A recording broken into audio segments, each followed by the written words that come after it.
el área se vuelve coloreada. En segundo lugar, el edema, aumento de elevación de la piel por la acumulación de líquidos. Y en tercer lugar, el dolor por la liberación de las sustancias que en ella se producen.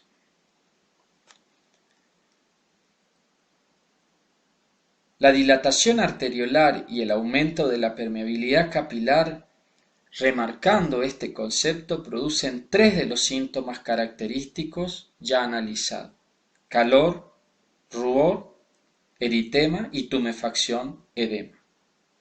El dolor es un síntoma central de la inflamación. Es el resultado de la lesión de las neuronas y de las sustancias químicas tóxicas liberadas por los microbios.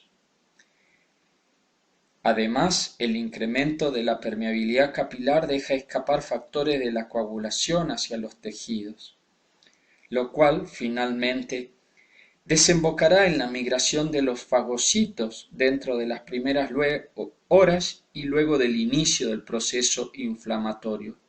Los fagocitos, que son las células productoras y encargadas de llevar a cabo, se acumulan en grandes cantidades en la sangre. Los neutrófilos comienzan a adherirse a la superficie interna del endotelio vascular y se inicia la migración hacia el tejido circundante. Los neutrófilos intentan llevar a cabo la destrucción de los microorganismos invasores por medio de la fagocitosis.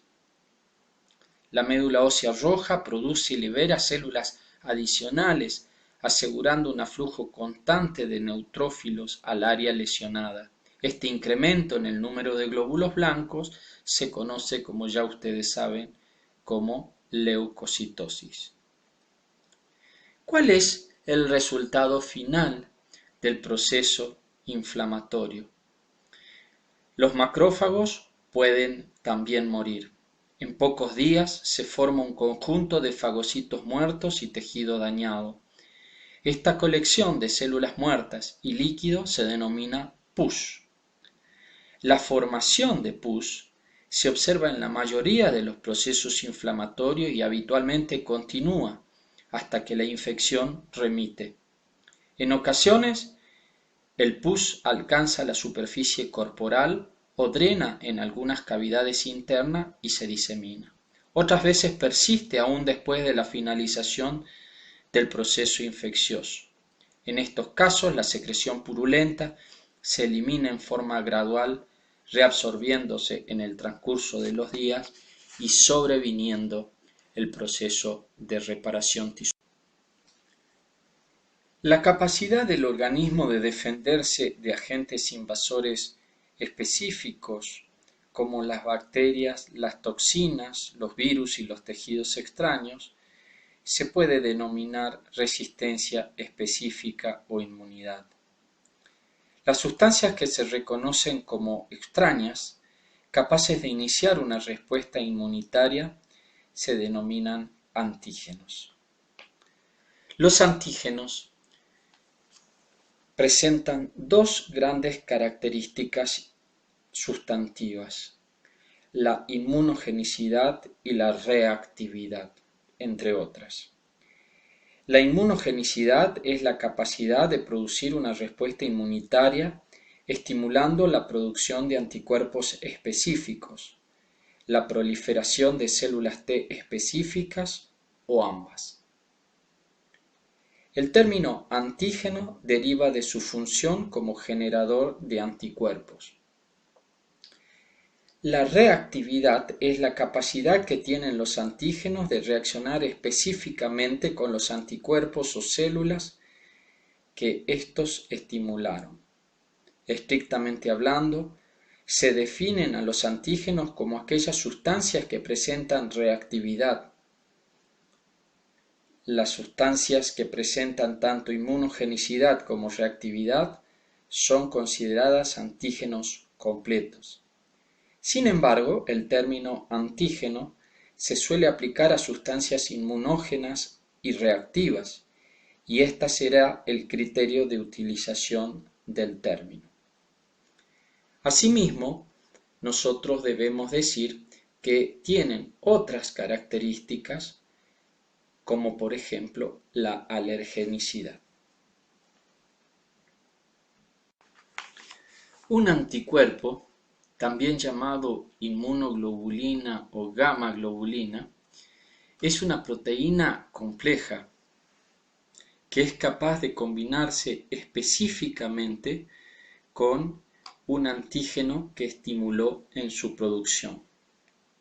La estructura de los anticuerpos concuerda con su antígeno, de la misma forma que clásicamente se describe una cerradura lo hace con su llave.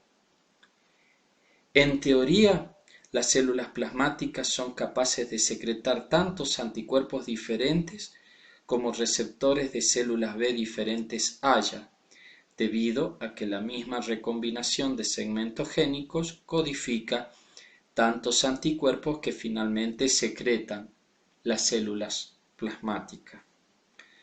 Los anticuerpos pertenecen a un grupo de glucoproteínas llamadas globulinas, como ya fuera dicho, y por esta razón también se las conocen como inmunoglobulina.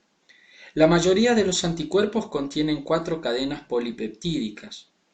2 de estas cadenas son idénticas entre sí y se denominan cadenas pesadas OH. Cada una consiste en una cadena de 450 aminoácidos.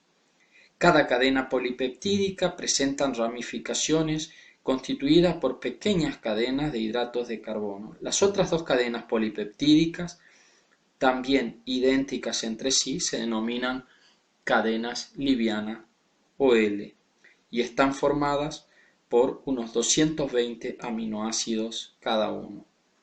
Un puente disulfuro une cada cadena liviana con una cadena pesada.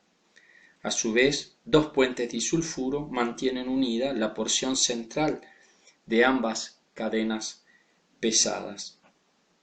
Esta región de los anticuerpos que presentan gran flexibilidad es la llamada región bisagra. Debido a que los brazos de los anticuerpos pueden moverse a medida que la región bisagra se dobla,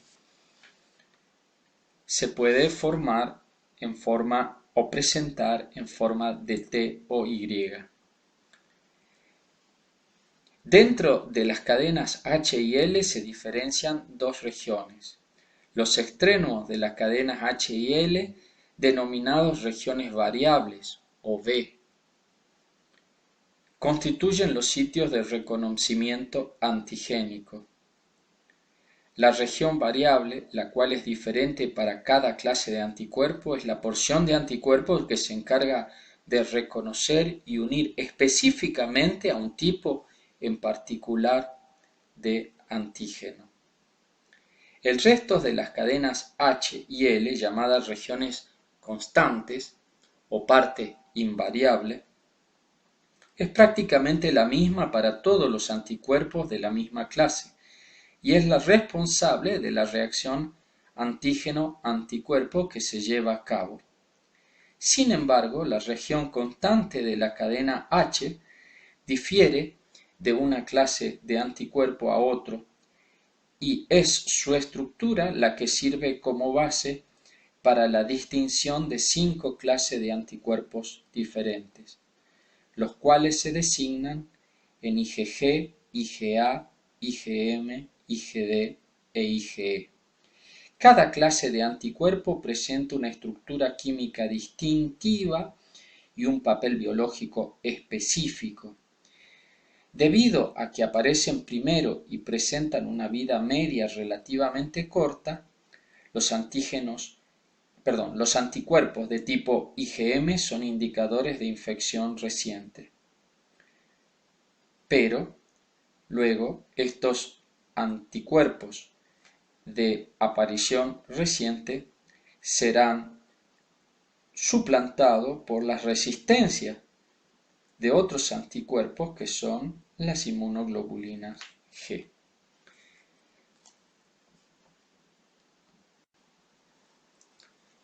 ¿Cuáles son las acciones de los anticuerpos?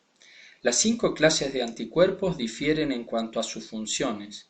Sin embargo, todos ellos actúan inactivando de alguna manera a los antígenos. Entre las acciones de los anticuerpos podemos citar los siguientes: neutralización de antígenos. La reacción entre un antígeno y un anticuerpo bloquea o neutraliza algunas toxinas bacterianas y evita la adhesión de algunos virus o de otros microorganismos a células. Inmovilización bacteriana, ya que los anticuerpos se generan por la presencia de antígenos presentes en los cilios o flagelos de las bacterias móviles. Esa reacción antígeno-anticuerpo puede causar en la bacteria la pérdida de la motilidad, lo que limita su diseminación. Aglutinación y precipitación, debido a que los anticuerpos presentan 2 o más sitios de unión para los antígenos. La reacción antígeno-anticuerpo puede realizarse en forma cruzada entre los distintos patógenos, produciéndose la aglutinación, agrupamiento de estos. Activación del complemento. Los complejos antígeno-anticuerpo ponen en marcha la activación de la vía clásica del sistema del complemento. Facilitación de la fagocitosis. El eje de los anticuerpos actúa como una bandera que atrae a los fagocitos, una vez que los antígenos se unieron a las regiones variables de los anticuerpos. Estos facilitan la actividad de los fagocitos debido a que producen aglutinación y precipitación de los antígenos, activación del sistema del complemento y mediante la cobertura de los microorganismos con anticuerpos, opsonización. Los antígenos son moléculas grandes y complejas. Por lo general son proteínas, sin embargo también pueden actuar como antígenos diversas otras sustancias que ustedes podrán encontrar en relación a diferentes naturalezas químicas de las mismas. Las células T solo responden a antígenos proteicos. Las células B, en cambio, responden a antígenos proteicos, ciertos lípidos, hidratos de carbono y ácido nucleico.